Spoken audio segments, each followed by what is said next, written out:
seems like it's right now in this cutoff of time, it's between China and the US right now. And US is getting better. Is better than China's current situation right now because of the, I think partly because of the export control from NVIDIA. So I actually got a friend in NVIDIA that does this for his job, which is burning the high-end chips, the A100, H100s, to be H200s. So they're perfectly good chips, and he's making them worse so that it fits the export standard, so that NVIDIA can ship it to China, to sell it to Chinese, which is funny, but that's the reality now. I mean, it's understandable why they're doing this because it does secure the AI dominance of the US. You need good chips to make good AI models. But people always find a way around it. I think America discovered that China is using Singapore to smuggle those chips, which, people are desperate. So they're going to try to do whatever they can to get what they want.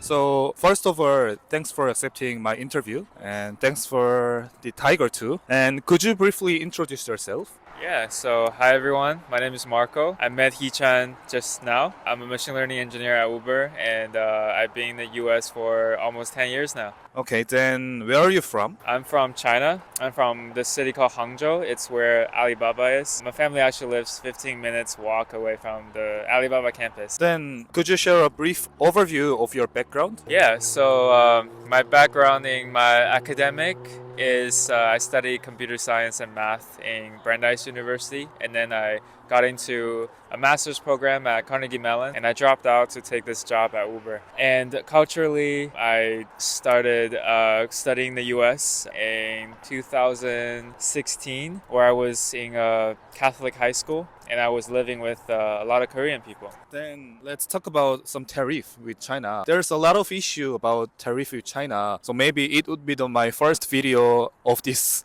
interview tree. So how do you think about tariff with China and US? Yeah, so a lot of people say that the tariffs that Trump gave was a negotiation tactic, raises the tariffs for every country so that a lot of countries send people to the US to negotiate, and they weren't doing that before. And because of people are saying that because of the Trump's tariff raise, that people from other countries are starting to negotiate, starting to take America seriously.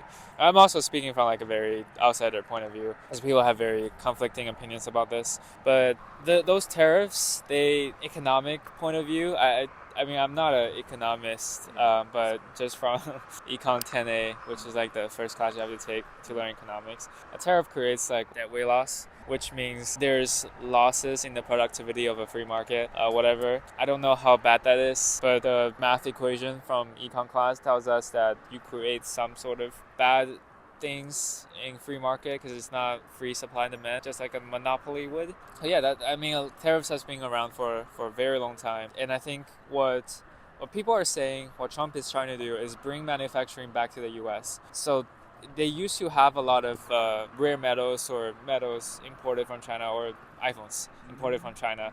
One is because it's cheaper to do it there than in the US. Two is because there's so much investments in China and so much training in China for assembly. They are already trained. They are skilled workers. It's a lot harder to train someone from scratch and have all the heavy equipment, buy all the heavy equipment that they don't already have in other countries or in America. That's what makes it more expensive to build in America or other countries. And they are moving factories away from China to Vietnam, to other places as well. But that creates an issue that Chinese people will just go to those countries and create their own factory, bring their skilled workers there, and enjoy the lower tariffs. So I would say there's always, like, the tariffs are a way of just diplomacy, power. It's a lot of politics that goes into it. Will our life be better? We'll see. But right now, I think a lot of the prices are raising, especially goods from China, because of the added cost. But I'm also thinking that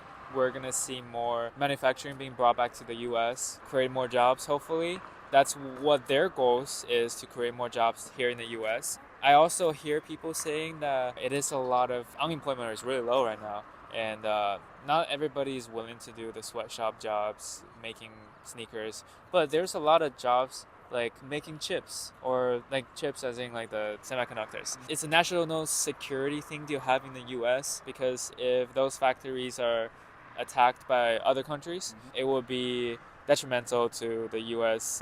Progress in especially AI, because U.S. obviously want to win the AI war against other countries, especially China. I don't know how far along Europe is right now, but it seems like it's right now in this cutoff of time, it's between China and the U.S. right now, and U.S. is getting better. Is better than China's current situation right now because of the I think partly because of the export control from NVIDIA. So I actually got a friend in NVIDIA that does this for his job, which is burning the high-end chips, the A100, H100s, to be H200s. So they're perfectly good chips, and he's making them worse so that it fits the export standard, so that NVIDIA can ship it to China, to sell it to Chinese, which is funny, but that's the reality now. I mean, it's understandable why they're doing this because it does secure the AI dominance of the US. You need good chips to make good AI models, but people always find a way around it. I think America discovered that China is using Singapore to smuggle those chips, which people are desperate, so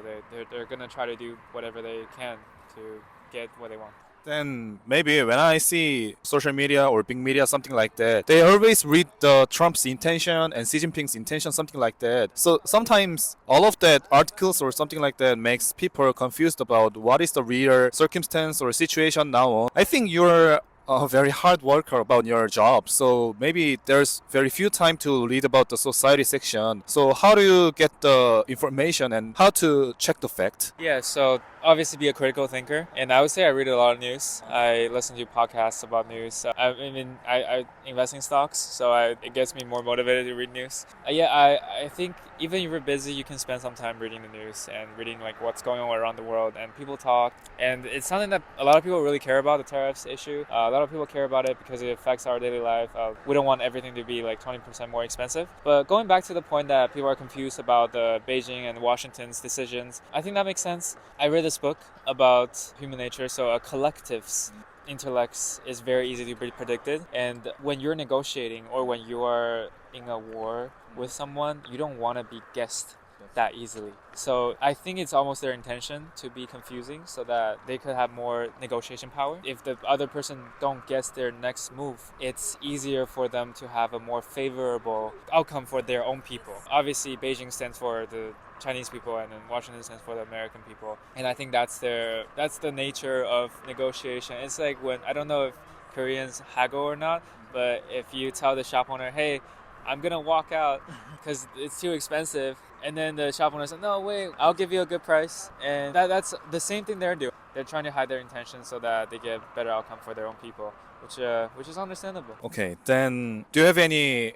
idea or want to refer about the tariff with China and US? What kind of ideas? Like sometimes people want to expect that who would be the largest economic country in the world. So how do you expect the result of the tariff situation? So I think if we look at a situation, we want to look at the intention, or I guess the interest that people have. And obviously for Washington, their interest is America first. They want America to be the superpower, and they don't want second place to be anywhere near the first place. And China obviously want to grow, got a lot of mouths to feed.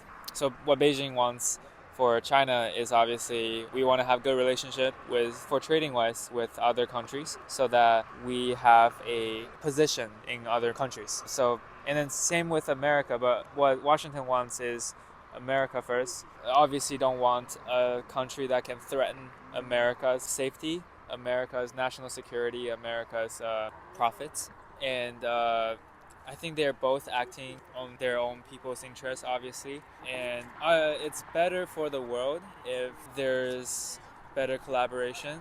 I always think just because China is trying to grow doesn't have to make it threaten America's national security. And also there could be checks and balances in place so that America feels more secure about their positions. There's definitely a better way to resolve this. It's definitely better than, just not buying from this country completely, because the losing people are not America or China. The losing team is the people, the taxpayers, the farmers that needs the Chinese 7 billion 8 billion people to eat their pork, to eat their corn. And the taxpayers will be the ultimate losers here if this continues for both countries. So it's less about who will win, it's more about how will we do this so that people don't suffer from this.